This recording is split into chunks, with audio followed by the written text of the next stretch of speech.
TVS ইনসাইটেও আপনাদের স্বাগত জানাচ্ছি। আমি শেখ আব্দুল্লাহ। আমরা কথা বলবো দেশের বিদ্যুৎ সরবরাহ পরিস্থিতি নিয়ে। আপনারা জানেন যে হঠাৎ করেই দেশের বিদ্যুৎ সরবরাহে কিছুটা ঘাটতি দেখা দিয়েছে। এই ঘাটতির কারণ হচ্ছে দেশের বড় একটি বিদ্যুৎ কেন্দ্রের উৎপাদন হঠাৎ করে কমে গেছে, বিশেষ করে মাতারবাড়ি কয়লা ভিত্তিক বিদ্যুৎ কেন্দ্রের উৎপাদন। আপনারা জানেন যে এখান থেকে প্রায় 1000 মেগাওয়াট জাতীয় গ্রিডে সরবরাহ করা হচ্ছিল বেশ কিছুদিন ধরে। সেখান থেকে আজকের উৎপাদন সেটা নেমে এসেছে 160 মেগাওয়াটে। পাশাপাশি আমরা ভারতের আদানি গ্রুপের কাছ থেকে যে বিদ্যুৎ আমদানি করি, আদানির দুটো বিদ্যুৎ কেন্দ্রই যান্ত্রিক ত্রুটির কারণে হঠাৎ করেই বন্ধ হয়ে গেছে। সেখান থেকে ইউনিটই বন্ধ হয়ে গেছে। তো সেখান থেকে সরবরাহ এখন শূন্য বলা যেতে পারে। সেখান থেকে জাতীয় গ্রিডে গত কয়েকদিন ধরে বা গত কয়েক সপ্তাহ ধরে প্রায় 1200 থেকে 1400 মেগাওয়াট সরবরাহ হচ্ছিল। এই যে হঠাৎ করে উৎপাদন বা সরবরাহের ঘাটতি হয়েছে, যে কারণে দেশের এক ধরনের লোডশেডিংও দেখা দিয়েছে। আবার দেশের চাহিদাও বাড়ছে। গরম বৃদ্ধির পাশাপাশি বিদ্যুতের চাহিদা বিভিন্ন পর্যায় থেকে তৈরি হচ্ছে। সামনের দিনগুলোতে লোডশেডিংয়ের একটা আশঙ্কা সরকারের মধ্যেও রয়েছে। সরকার চাচ্ছে লোডশেডিং ম্যানেজ করতে। এইসব নিয়ে যে সামনের দিনগুলোতে লোডশেডিং কেমন হতে পারে, বিদ্যুতের সরবরাহ কেমন থাকতে পারে, এই নিয়ে টিভিএস এ বিশেষ প্রতিবেদন প্রকাশিত হয়েছে। প্রতিবেদনটি করেছেন টিভিএস এর স্টাফ করেসপন্ডেন্ট সাজ্জাদ হোসেন। আমরা তার কাছ থেকে বিদ্যুতের সরবরাহ, সামনের দিনগুলোতে লোডশেডিং পরিস্থিতি কেমন থাকতে পারে সেই বিষয়গুলো শুনবো। সাজ্জাদ ভাই, আপনাকে স্বাগত জানাচ্ছি। আপনারা বলছেন যে আদানির বিদ্যুৎ সরবরাহ বা মাতারবাড়ি থেকে বিদ্যুৎ সরবরাহ কমে যাওয়ার কারণে কিছু লোডশেডিং দেশে হয়েছে, কিন্তু পাশাপাশি আপনার স্টোরিতে আপনারা আশঙ্কা প্রকাশ করছেন যে সামনের দিনগুলোতে লোডশেডিং অব্যাহত থাকতে পারে। কেন এই ধরনের আশঙ্কা আমাদের মধ্যে রয়েছে? আচ্ছা, okay, thank you very much for having me. যে আমরা যে পাওয়ার প্ল্যান্টটা নিয়ে কথা বলছি, আদানি এবং হচ্ছে মাতারবাড়ি, এই দুইটা হচ্ছে আমাদের বাংলাদেশের signature project. In a sense আমাদের হচ্ছে পাওয়ার সিকিউরিটির ক্ষেত্রে এই দুইটা অনেক বড় রোল প্লে করছে। কারণ আমরা আদানি থেকে পাচ্ছি হচ্ছে, এটা হচ্ছে যদি বা 1600 মেগাওয়াট, কিন্তু বাট অন অ্যান অ্যাভারেজ আমরা 1500 মেগাওয়াট আপনার সাপ্লাই দেওয়ার ক্যাপাসিটি আছে। আর অন্যদিকে আপনার মাতারবাড়ি যেটা 1200 মেগাওয়াটের, সেখান থেকে আমরা পাচ্ছিলাম আপনার এই যে গত এক সপ্তাহ ধরে আপনার কনসিস্টেন্টলি 800 থেকে 1000। সেটা হচ্ছে ডিপেন্ড করে হচ্ছে আপনার পিডিবির যে ডিমান্ডটা দেয়, কিন্তু ওনাদের ক্যাপাসিটিটুকু আছে 1100, 1120, 30 পর্যন্ত আপনার আপনার আমাদের ন্যাশনাল গ্রিডে দেয়ার। এখন এই দুইটা পাওয়ার প্ল্যান্ট আপনার, একটা হচ্ছে আদানি, একটা আপনার টেকনিক্যাল ইস্যু, সেটা হচ্ছে এয়ার প্রিহিটার। সেটা হচ্ছে যেই কয়লাটাকে বার্ন করে বয়লারে আপনার বিদ্যুৎ উৎপাদন করে, সেখানে বার্ন করার জন্য একটা আপনার হিট দেয় এয়ার থেকে, সেটাকে গরম করে, যেটা আপনার কয়লাতে আপনার সাপ্লাই দেয়, দেন ওইখান থেকে ইলেকট্রিসিটি হয়। সেখানে আপনার একটা ফল্টের কারণে প্রথম ইউনিট বন্ধ হয়ে গেছে গত 8 এপ্রিল। আপনার সেকেন্ড ইউনিট, বোথ ইউনিট আপনার হচ্ছে 800 মেগাওয়াট ক্যাপাসিটির। আপনার সেকেন্ড ইউনিটও আপনার গত ফেব্রুয়ারির ফ্রাইডে আপনার মিডনাইটে প্রায় 1টার দিকে বন্ধ হয়ে গেছে, যে কারণে গত আপনার শুক্রবার থেকে আদানির বিদ্যুৎ আসা সম্পূর্ণ বন্ধ হয়ে গিয়েছিল, অলমোস্ট 17 থেকে 18 ঘন্টা। এর ভিতর আপনি নিশ্চয়ই দেখেছেন ঢাকাতেও আপনার বিভিন্ন পকেটে একটু লোডশেড হয়েছে, একটু এই আসছে এই যাচ্ছে। এটা হচ্ছে ওইটারই এফেক্ট, আপনার আদানি থেকে যে আপনার জিরো সাপ্লাই সাডেনলি। কিন্তু লাকি এনাফ যে আপনার ফার্স্ট ইউনিটটা গতকাল আসছে। আমি আজকে পাওয়ার গ্রিড কোম্পানির আপনার ন্যাশনাল লোড ডিসপ্যাচ সেন্টারের ডেটা খুঁজে দেখলাম, সেখানে আমরা 350 মেগাওয়াট পর্যন্ত গতকাল সাপ্লাই দিয়েছে। তার মানে হচ্ছে প্রথম ইউনিট থেকে সাপ্লাইটা রিজিউম হয়েছে। সেকেন্ড ইউনিট আসবে আরও দেরিতে। তো আপনার আমাকে বিপিডিপির চেয়ারম্যান যেটা বলেছে, সেকেন্ড ইউনিট আসতে আরও 4-5 দিন লাগবে মিনিমাম। আর অন্যদিকে আপনি যদি দেখেন, তো এই যে একটা ভ্যাকিউম, যেখান থেকে আদানির পাওয়ার প্ল্যান্ট থেকে আমাদের আপনার 1300 থেকে 1400, 1450 করে পর্যন্ত আসতেছিল, হ্যাঁ, ইলেকট্রিসিটি, সেখানে সাডেনলি সম্পূর্ণ বন্ধ হয়ে গিয়েছে। এখন হচ্ছে সাপ্লাই হচ্ছে গতকাল, যেটা আবার নতুন করে রিজিউম হওয়ার পর সাপ্লাই আসছে হচ্ছে 350 মেগাওয়াট মতো। এই যে একটা বিশাল গ্যাপ, প্রায় 1000 মেগাওয়াটের শুধু একটা পাওয়ার প্ল্যান্ট থেকে, আদানি থেকে। আর অন্যদিকে যদি আপনি দেখেন মাতারবাড়ি থেকে, যেখান থেকে আমরা পাচ্ছিলাম 800 থেকে 1000 কনসিস্টেন্টলি ডিমান্ড অনুযায়ী, আপনার বিপিডিপির যে ডিমান্ড, সেটা নেমে আসছে হচ্ছে, আমি লাস্ট টাইম আই চেকড, আজকে 161 মেগাওয়াট। এই যে আপনার ওখান থেকেও প্রায় 900 মেগাওয়াট মতো, 850 মেগাওয়াট মতো নাই। তার ওইদিকে যদি আপনি ধরেন, আপনার যদি আপনি 1200 মেগাওয়াট আদানি থেকে নেয়, এখানে নেয় 800, দুইটা যদি আপনি কম্বাইন করেন, more or less 2000 plus minus megawatt এখন আমাদের ফেজ আউট হয়ে গেছে ন্যাশনাল গ্রিড থেকে। সাজিদ ভাই, একটা ব্যাপার আপনার কাছ থেকে আমি বুঝি, বিভিন্ন সময় আমরা শুনছি বা আমরা জানিও, সরকার বলে আসছে যে বাংলাদেশের বিদ্যুতের উৎপাদন সক্ষমতা প্রায় 25 থেকে 26,000 মেগাওয়াট। রাইট। কেউ কেউ এটা আর একটু বেশিও বলেন উৎপাদন সক্ষমতা। আমাদের চাহিদার কথা বলা হয় 15,000 থেকে 16,000 মেগাওয়াট। এই যে আপনার আদানি এবং মাতারবাড়ি থেকে হঠাৎ করে 2,000 মেগাওয়াট সাপ্লাই না থাকার কারণে আমাদের এত সক্ষমতা আছে, তাহলে আমরা কি হঠাৎ করে যদি এরকম যান্ত্রিক ত্রুটি হোক অথবা অন্য কোনো কারণে হোক, যদি কোথাও থেকে আমাদের সাপ্লাই বন্ধ হয়ে যায়, আমাদের যে ব্যাকআপ আছে, উৎপাদন মানে সক্ষমতা আছে, সেইগুলো কি চালিয়ে আমরা ন্যাশনাল গ্রিডের সাথে সাথে বাড়তি বিদ্যুৎ যোগ করার কোনো ব্যবস্থা নেই? That's a very interesting question এবং আপনি রাইটলি প্রশ্ন করেছেন। কারণ হচ্ছে আমাদের generation capacity way higher than our demand. আমাদের জেনারেশন ক্যাপাসিটি আপনি যদি দেখেন সেটা হচ্ছে আপনার 27,000 থেকে 28,000 মেগাওয়াট। ওকে, কিন্তু হোয়ারএস আমাদের সামারে পিক আপনার যদি ডিমান্ড যদি বলেন 17 থেকে 18, যদি বা বিপিডিপি এটা স্বীকার করে না, তারা অলওয়েজ একটু সাপ্রেস ডিমান্ডটা শো করে, মানে ডিমান্ডটাকে একটু কমিয়ে রাখতে চায়। আসলে ওরা সর্বোচ্চ 17-16 পর্যন্ত স্বীকার। তাহলে আমরা কেন দুইটা পাওয়ার প্ল্যান্ট, আমার যদি 2,000 মেগাওয়াট চলে গেল আদানি এবং মাতারবাড়ি, কেন আমরা এখন ওরির, আমরা এখন কেন চিন্তা বলছি যে আপনার লোডশেড হবে? কারণ হচ্ছে এই পাওয়ার প্ল্যান্টগুলো আপনার অপারেট করার জন্য যে প্রাইমারি ফুয়েল, আপনার তেল বলেন, ফার্নেস অয়েল বলেন, আপনার কয়লা বলেন, তারপর হচ্ছে গ্যাস বলেন, সেটার হচ্ছে আমরা হচ্ছে ইম্পোর্ট ডিপেন্ডেন্ট। এইগুলার আমাদের মারাত্মক সংকট। এখন সংকটটা কেন?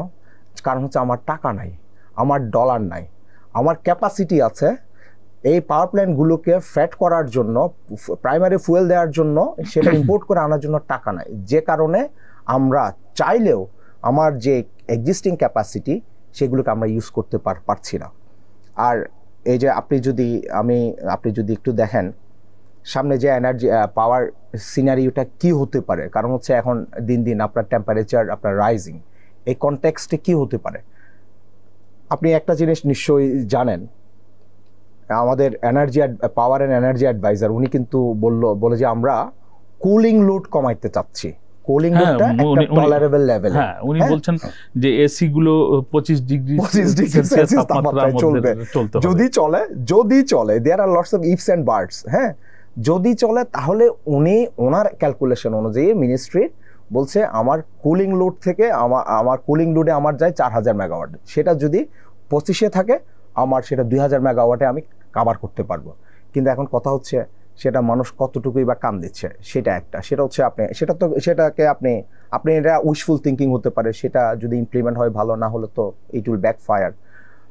আর অন্যদিকে আপনি যদি বলেন আমার পাওয়ারের সাপ্লাই, আপনি যদি মানুষকে একটু যদি স্বস্তি দিতে চান এই গরমে, সামনে খুব আরো সিরিয়াস অবস্থা, হ্যাঁ, গরমে 41-42 ডিগ্রি পর্যন্ত ফোরকাস্ট আছে, তো তখন আপনি কি করবেন? তখন আপনার কোনো অপশন নাই আপনার যে এডিশনাল আপনার রিসোর্স মোবিলাইজেশন ছাড়া টু ইম্পোর্ট প্রাইমারি ফুয়েল। না, এটা তো আপনি যেটা বললেন যে এটা যে সাথে সাথেই ইম্পোর্ট করে নিয়ে আসা সেটাও সম্ভব না, সেটাও ওরকম তো না। কারণ হচ্ছে আমাদের যে কোথাও আলাদা স্টোরেজ আছে সেখান থেকে নিয়ে যে আপনি সাপ্লাই করবেন সেরকমও তো না। সেরকমও না।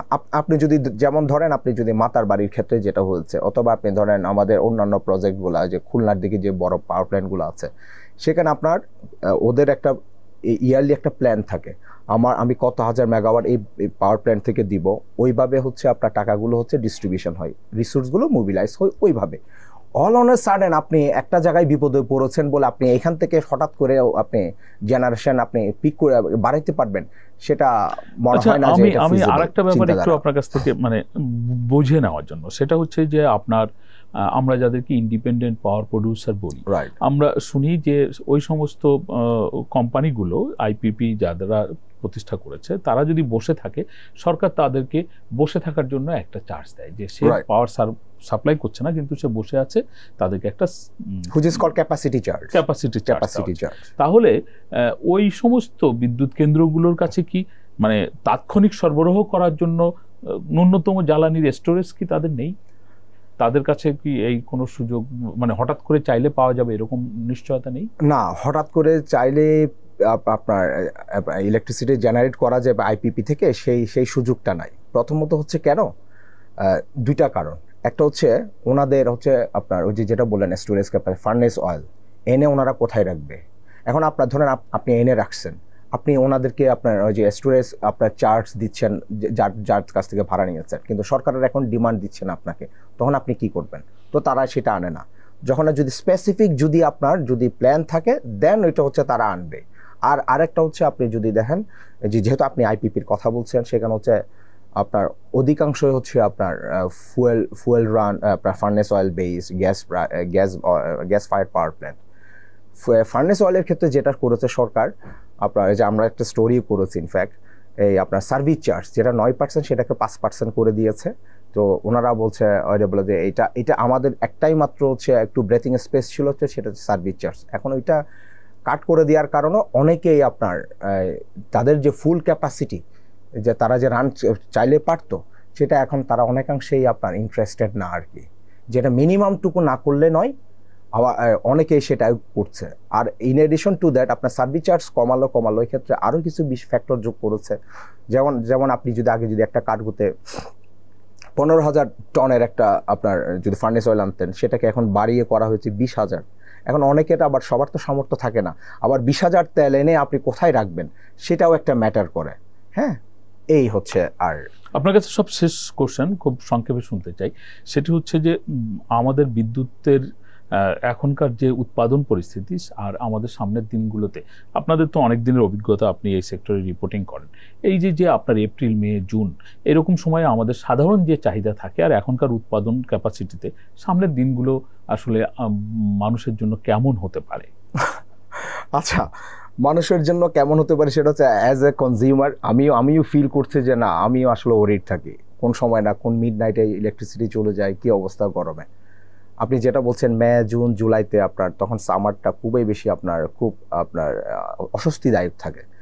এই সময় আপনার বিপিডিপি এবং অন্যান্য সংস্থাগুলোর প্রজেকশন হচ্ছে electricity demand will be as high as 70 to 80,000 megawatt. এখন আপনি চিন্তা করেন, আমরা আদানি বন্ধ হয়ে যাওয়ার কারণে এবং মাতারবাড়ি একটা কোল্ড স্টোরেজ, আই বিলিভ এটা খুব তাড়াতাড়ি একটা সর্টেড আউট হয়ে যাবে আপনার মাতারবাড়ি আপনার কোল সাপ্লাইয়ের ক্ষেত্রে। এই দুইটা আপনার power plant all on a sudden আপনার আউট অফ অপারেশন চলে যাওয়ার কারণে এখন দেখেন আমাদের অনেক মাথা ব্যথা, কিন্তু মাথা ব্যথা থাকলেও আমরা সেটা উপশম করতে পারছি না, কারণ হচ্ছে আমাদের টাকা নাই, আমাদের ডলার নাই। আমরা যে এনে অন্য পাওয়ার প্ল্যান্টগুলোকে অ্যাক্টিভ করে আমার যে পাওয়ার সাপ্লাইটা আমি স্টেবল রাখবো, আমি মানুষকে স্বস্তি দিব, সেই সুযোগটুকু নাই। আর যেই কথাটা বলছেন আপনি মে জুন জুলাইয়ের দিকে আমার যেটা প্রেডিকশন, আপনি যদি বলেন এই সেক্টরে যে একটু যতটুকু কাজ করে যে এক্সপেরিয়েন্স, অ্যাটলিস্ট 3 থেকে 3,500 মেগাওয়াটের আপনার লোডশেড হবে অ্যাটলিস্ট। কারণ আপনি যদি দেখেন 2023-এ ব্যাক ইন 2023 তখন ইভেন আমাদের লোডশেড বাংলাদেশে 4,000 মেগাওয়াট পর্যন্ত চলে গিয়েছিল তখন 2023-এ।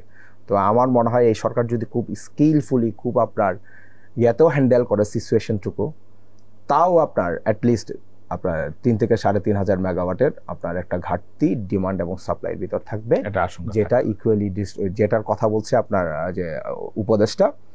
যদি আপনার লোডশেড করতে হয়, তার মানে উনি জানে লোডশেড করতেই হবে, ইকুয়ালি ডিস্ট্রিবিউট হবে, কারণ উনি জানে লোডশেড করতেই হবে, এবং লোডশেডটা দিন দিন বাড়তে থাকবে।